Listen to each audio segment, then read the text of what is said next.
Good evening.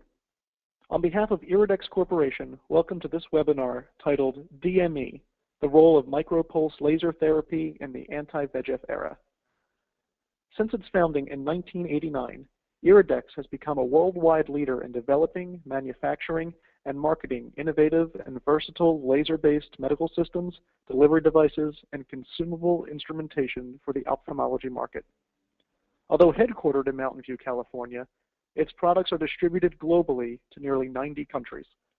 Among the innovations that Iridex has brought to the forefront include MicroPulse technology used for the treatment of retinal disorders and glaucoma.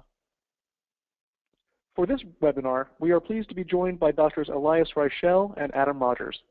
Dr. Reichl is a professor of ophthalmology and vice chair of research and education at the New England Eye Center and Tufts University School of Medicine in Boston, Massachusetts.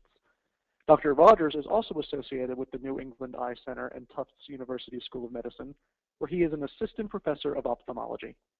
Without further delay, let's begin the program. This is Adam Rogers. Elias Reichl and I will be discussing the role of MicroPulse laser therapy in the anti-VEGF era.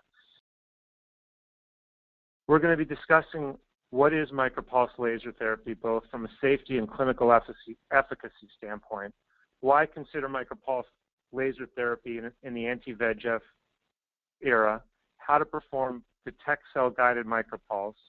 We'll then show case examples of both patient selection, meaning who to choose for your first cases, as well as expected outcomes from MicroPulse. We'll then finish up with the conclusion section and a Q&A section as well. During the discussion, if you'd like to send in a question, we'd be more than happy to take these and answer them at the end of the discussion tonight. MicroPulse technology differs from continuous wave mode argon laser. In an argon laser, the laser is turned on for a specified amount of time and then turned off. With MicroPulse technology, the laser is turned on for a small percentage, say 5% of the time, so that small segments or repetitious pulses of the laser are delivered to the retina. This prevents thermal buildup or heating of the retina and damage to the tissue.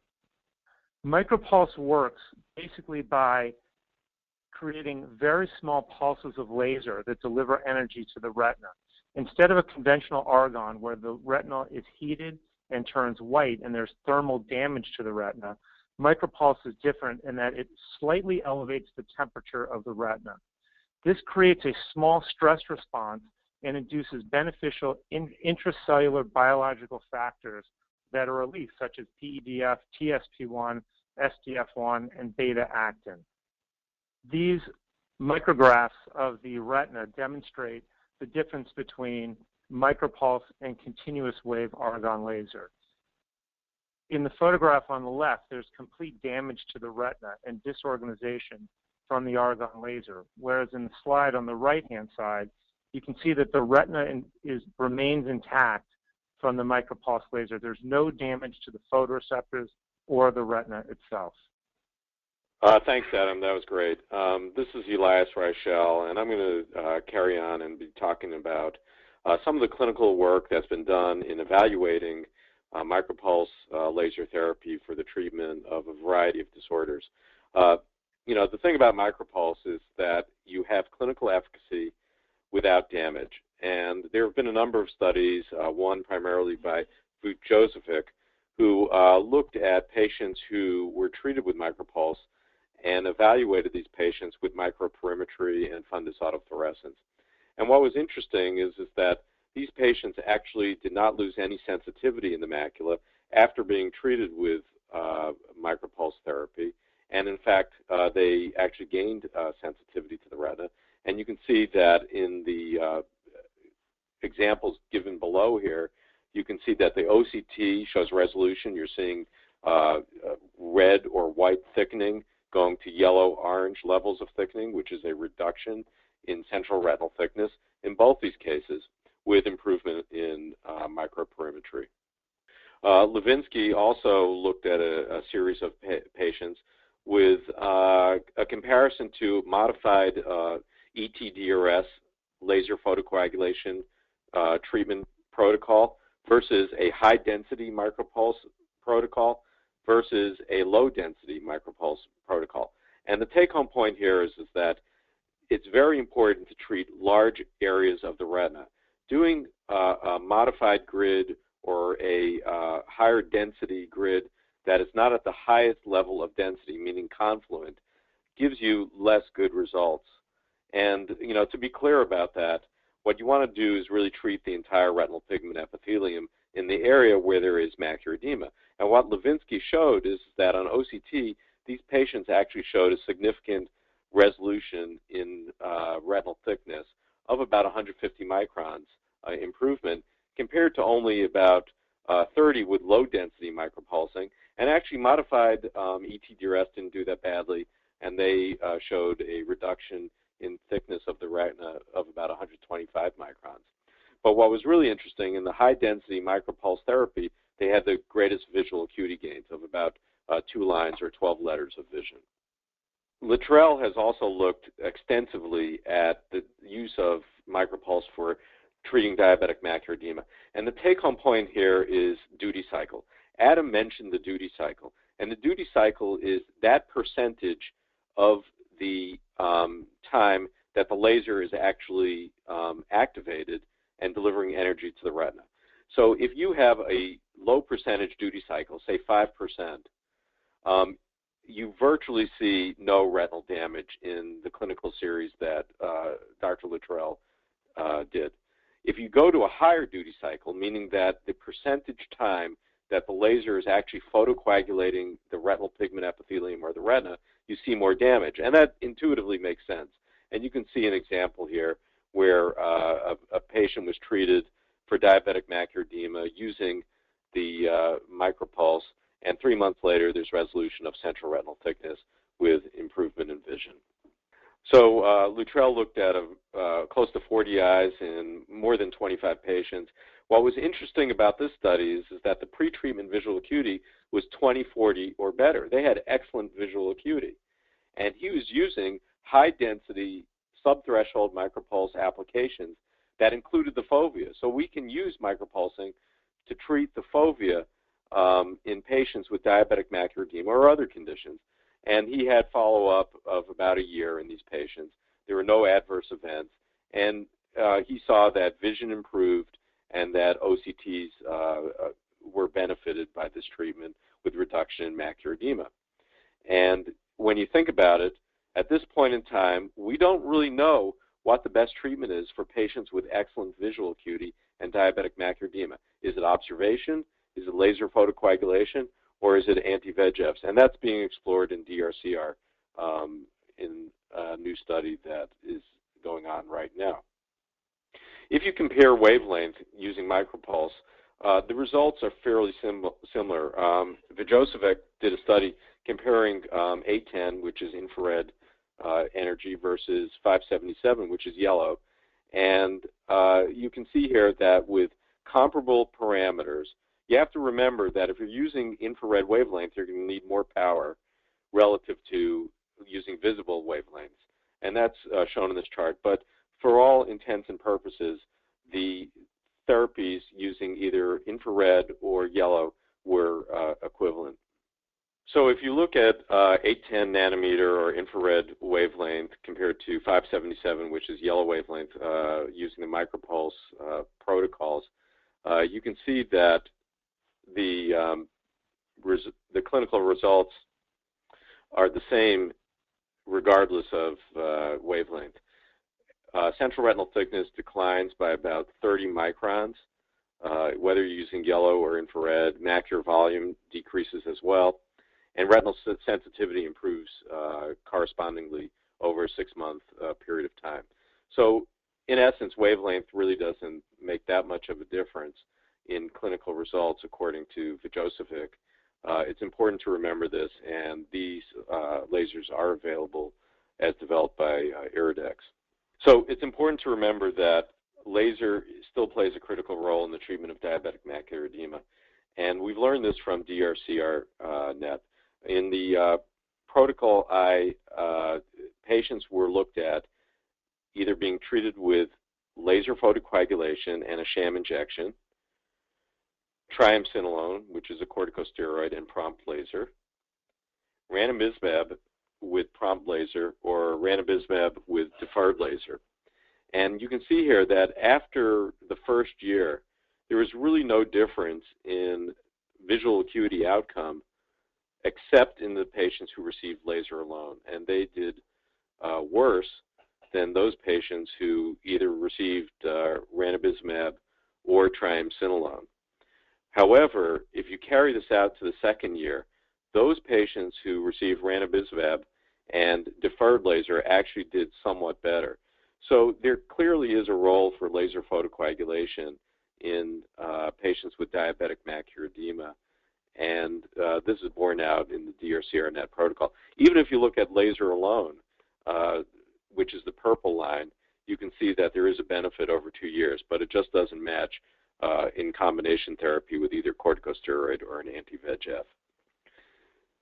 So at this point, I'm going to hand over the rest of this to Adam, and he's going to proceed with why we consider MicroPulse laser photocoagulation. Thanks, Elias. MicroPulse definitely has a role for treatment of macular edema today. It's an excellent alternative for patients who are showing either limited response to conventional treatment for diabetes or vein occlusion, such as anti-VEGF or steroids. It's also an excellent first-line treatment for patients that don't want these, that don't want injections, or for patients that really have very limited disease. It's a very convenient treatment. Initial concerns such as efficacy or taking a leap of faith with when you're going to be treating the fovea or very close to the fovea with these high-density, low-intensity lasers. We're going to discuss a little bit about that in the next few slides. And you know, another real concern when people start doing this treatment, they sort of shy away from the fovea. Am I going to cause damage? Am I going to lead? Is this going to lead to retinal burns? These initial concerns you'll see when we show some of our examples, and when you get into it, these are really overblown and don't bear much issue. It's a very safe laser. Texel guided MicroPulse is the most recent laser from Iridex.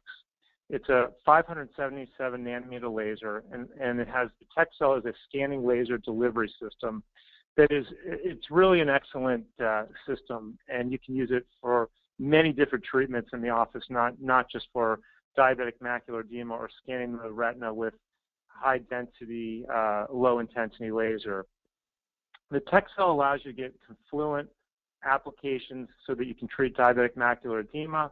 It allows you to visualize the perimeter of the targeted area. When you see the Texel guided MicroPulse, you're going to be able to see the entire grid and see around it. So it's really easy to use.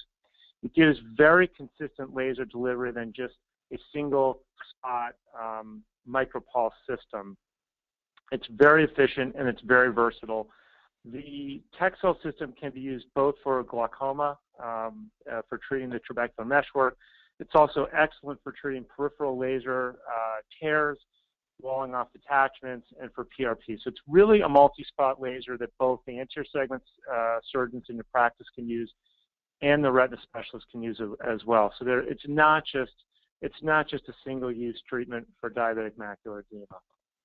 Now, the Texel guided MicroPulse allows you to give very high density applications. And so when I treat a patient, I'm using a zero space treatment in the application of this.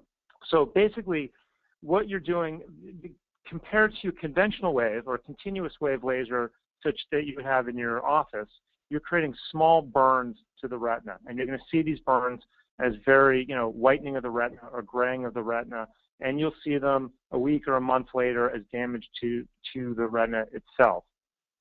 In MicroPulse, what you're doing is you're not going to be seeing any endpoint to the laser.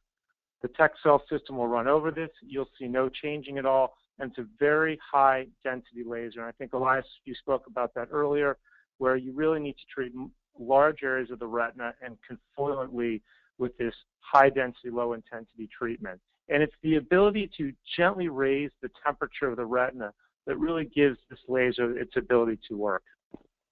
So when one starts a Texel guided MicroPulse, there are a number of things that you want to think about. One is, what do I set what are my settings going to be? I use the basic standard settings from Iridex, which is a 7x7 confluent grid, meaning that there's zero spacing. I set the spot size to 200. There's a 200 millisecond duration, and the power is typically at 400 milliwatts. And I've used the first 50 or 60 patients that I treated on these settings. I always use a 5% duty cycle, as Elias showed you from some of the initial studies. When you go to a higher duty cycle setting, there's a greater risk that you can cause burning to the retina. And I always use a 7x7 grid, which is what you can see in the video here. The one thing that I will tell you is that it takes a bit of a time for the laser to run through the grid pattern. So I always have patients fixate either on my ear or on the fixation light that's attached to the Texcell laser, so that I try to get them to move as little as possible, so I can figure out where I'm going to be placing the burns or the grid, because there are no burns. So the next set here are going to be examples of patients that both Elias and I have treated. The first case is really a very straightforward patient with diabetic macular edema, and the purpose of this is to show that after 15 or 20 minutes that there's really no visible damage to the retina. And you'll also see cases where we're going to have 3 and 6 months of follow-up that you'll see this as well. This is a patient who has very clinically significant macular edema with some areas of exudate and leakage outside of the fovea. She's the ideal patient to treat. She has slightly darker pigmentation, so if there was going to be a risk of injury to her retina, she would definitely show this. And you can see at 15 minutes afterwards, there's really, on the fundus autofluorescence and on the color photograph, there is no damage to her retina from the treatment. Hi, it's Elias Reichl. I'm back, and I want to present some of my cases as well. This case is a patient who has diabetic macular edema, was treated with MicroPulse monotherapy, meaning that this patient never received any other therapies, whether it was anti-VEGFs or corticosteroids. So this is a new patient with diabetic macular edema. And you can see here that there's significant thickening that does involve the center of the macula. And the thickness is about 450 microns, which I think is actually ideal. I think, anywhere from 300 to 450 microns is the sort of ideal retinal thickness for using MicroPulse therapy. It doesn't mean you can't use it for other sort of greater amounts of macular edema, but this is the sweet spot where MicroPulse, I think, really works very well. This patient, just like Adam's patient, had the same basic parameters of 200 micron spot size with 200 millisecond duration. I tend to use lower powers. I'm using 300 milliwatts. I'll go up to 400 milliwatts as well. Again, 5% duty cycle is key. Make sure that when you set your parameters that you see that it says 5% duty cycle. And I use, as Adam emphasized, a confluent zero spacing 7x7 grid. And I grid the entire area. So if you're using a 7x7 grid, that's approximately 2 millimeters on the retina, which really means that in this case you might need to do 2 or 3 grids to cover that area of red on the topographic OCT, which is in the left-hand corner of the images. So 2 months later, this patient was seen in the office, and vision had improved slightly to 20/40. But you can see that there's resolution of the macular edema, with the central retinal thickness being about 350 microns. There's still some residual cystic changes in the macula, but overall, there's been a reduction in macular edema. Here's another case. This patient had 20/60 vision to start due to diabetic macular edema. You can see that there are intraretinal cysts in the center fovea. And actually, this patient's central retinal thickness was about 500 microns. You can see that that island of white involves the center of the fovea. And this patient, again, received 200 micron spot size, 200 millisecond duration therapy, 5% duty cycle, 300 milliwatts of power. That whole area was gridded with the 7x7 grid with multiple grids that covered the entire area of retinal thickening. And in follow-up, this patient had an improvement of 20 to 20/40 vision. You can see that the retinal thickness has declined to about 400 microns. With looking at the horizontal line scan, which is the bottom left image, you can see that there's a great reduction in cystic changes. This is only 2 months follow-up, and I should emphasize that. These patients continue to improve over time, and we'll be seeing some more cases that show longer duration therapy. So at this point, I'm going to hand over the discussion to Adam, and he has some great cases to present now. So case 4 is another diabetic macular edema patient who's had multiple Lucentis injections and focal laser in the right eye that you can see on the red-free photograph to the left. There's not extensive macular edema, but there's a definite subretinal fluid component that can be seen.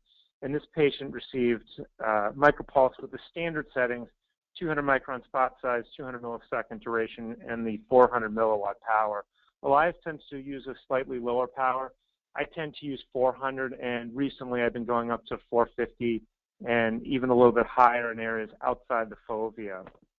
And I always use a 7x7 confluent grid. Just as Elias said, I always cover the entire area that shows evidence of leaking, and sometimes I'll even go outside of that area as well. The patient was seen 6 weeks later, and you can see there's still a little bit of intraretinal fluid, but there's been a reduction in the subretinal fluid. So the subretinal fluid has cleared up, and the patient's done very well, and we continue to observe this patient. This is another case where we have longer duration follow-up. This is a 64-year-old white man who had decreased visual acuity over a year and had an A1C of 9.8. And you can actually look at the topographic images here. The first one at presentation shows a lot of red. You can see that the retinal thickness is in the 350 range. If you look at the horizontal line scan on the left-hand side, there's intraretinal edema with a visual acuity of 20/40. 5 months after receiving MicroPulse therapy, vision has improved to 20/30. There's some chronic large cystic changes, which often really don't go away, you know, either with laser photocoagulation or even with anti-VEGF. Sometimes you see these large chronic cysts within the very center of the macula, and they typically don't resolve with, you know, any kind of therapy. If you look at the topographic OCT, we're seeing more yellow, which means that the retina is thinning out. And then finally, 10 months later, the vision has improved to 20/25. We still see those chronic cysts, but the patient has done very nicely. And this patient received 330 milliwatts of power with the 5% duty cycle, and again, the 7x7 zero spacing confluent grid. So you can see that patience is important here. It often takes time to see this kind of resolution, and it sort of mirrors what we saw in the protocol I data for laser photocoagulation. It took 1 year to 2 years to see final visual acuity improvement with laser alone, and this has been mirrored in many clinical trials, so it's important to remember to be patient. The other thing to remember is that I do think that pigmentation plays a role in the power setting, and so if you have lightly pigmented patients, you may want to go up higher in the power, as Adam suggested, 450 milliwatts, 500 milliwatts. If you have a darkly pigmented individual, you may want to go to lower powers, somewhere between 250 to, say, 350 milliwatts. And, you know, you have to assess the fundus pigmentation before you set up to do any laser photocoagulation. But for MicroPulse, that is still true. You should assess the fundus for pigmentation and adjust your laser photocoagulation accordingly. I'll hand this back over to Adam, where he has some more exciting cases. Thanks, Elias. So I have 2 more cases that we're going to run through quickly. The first one's a very interesting patient who had really excessive exudation, actually in both eyes, but especially in the right eye. And most of it was just at the edge of the fovea, out temporally. And I treated him with MicroPulse laser really extensively, superior to the fovea and really temporal to the fovea. He did have a few treatments with anti-VEGF and Kenalog. They really weren't doing much. He would get repeated macular edema or recurrent macular edema, you know, within a few months of a Kenalog and really within 6 weeks of any anti-VEGF that I was using. So I brought him into the Boston office, and I treated him in October 2014. Standard treatment settings with really extensive confluent grid out temporally. I really wanted to get rid of that exudate. And what you can see is 7 months after, his vision did improve a line. His reduction of fluid on OCT, and you can see it. You can see it on the right-hand side of the slide. And you can even see, although it's not the best color photograph, you can see that the exudate is going away. And I think, as Elias showed, and in the DRCRnet, is that you've got to give this some time. There's not a huge wow effect that if you do a MicroPulse and you bring a patient back in a month, you're going to see a tremendous, improvement in either subretinal fluid or in the exudate. It takes time, and you really need patience with this treatment. And you can even retreat these patients as well. I did retreat this patient one more time. He still had some leakage out temporally, but I would say with this one treatment and 7 months later, he's done very, very well. My final case is a patient with a branch retinal vein occlusion. He was a poor responder to anti-VEGF and Kenalog. I treated him for about 6 months in the office, and then in January we decided to try the Texel laser. I used the standard settings. Basically went off where he was leaking on fluorescein angiography and treated just superior and at the area of the fovea. And he returned 4 months later, and you can see that there is reduction in the amount of fluid. He does have some changes at the photoreceptor layer on the OCT, but if you look at the pre-treatment OCT, this was seen as well. I don't attribute this to the MicroPulse, but this patient's done very, very well, and I continue to follow him at this point in time. So from the cases that Elias and I showed, some of the expectations that you should have a MicroPulse. One is that there really is no visible tissue damage. I have not encountered any. I've treated probably 100 patients in the last 8 months. I think it's an excellent treatment. It's very safe. I treat over the fovea using the standard power settings and duration with 5% duty cycle. As Elias and I showed as well, and I think as is seen in the DRCR, is that this response is definitely slower than pharmacotherapy. There is not the wow effect that you're going to get within 2 or 3 weeks of a dramatic reduction in fluid. It takes a little bit more time. You have to be patient, but there is definitely a benefit from this laser that can be seen over time. And watchful waiting is definitely needed. I would not recommend early retreatments at 4 or 6 weeks. It's something that, maybe reevaluate the patient 4, 5, or 6 months later, and then consider another treatment if they need it. The benefit of MicroPulse is the patients aren't getting injections. I'm using this treatment for my patients that either are very tired of injections and want to try another treatment, or don't want any injections at all, or they have very limited localized disease. They wouldn't be a great candidate for an anti-VEGF injection, and this works really well for those patients that have very classic first-time CSME. And I do feel that early treatment of mild edema may respond better. And I'm using this for my patients that have very limited macular edema. I won't even use an argon laser. I'll bring them in and use MicroPulse because there's no damage to the retina. So 2 and 3 and 4 years later, you're not seeing any damage that's affecting their visual acuity. MicroPulse, or the Texel laser in general, has been an excellent addition to our practice in Boston at Tufts. There's pattern PRP. You get the MicroPulse for diabetic macular edema. If you want to continue to use continuous wave laser, you can do it as well. There's an indirect setting. You can treat tears. In addition, it can be used for the anterior segment as well for the glaucoma physicians in your group if you have a multi-specialty practice. I would say for non-center involving DME, I do agree that it is the go-to treatment. I use it for almost all my patients that have very limited diabetic macular edema, as there's just no damage, and it's fabulous for those patients. And it's an excellent adjunct to intravitreal pharmacotherapy, especially in patients that are getting tired of it or just don't want it at all.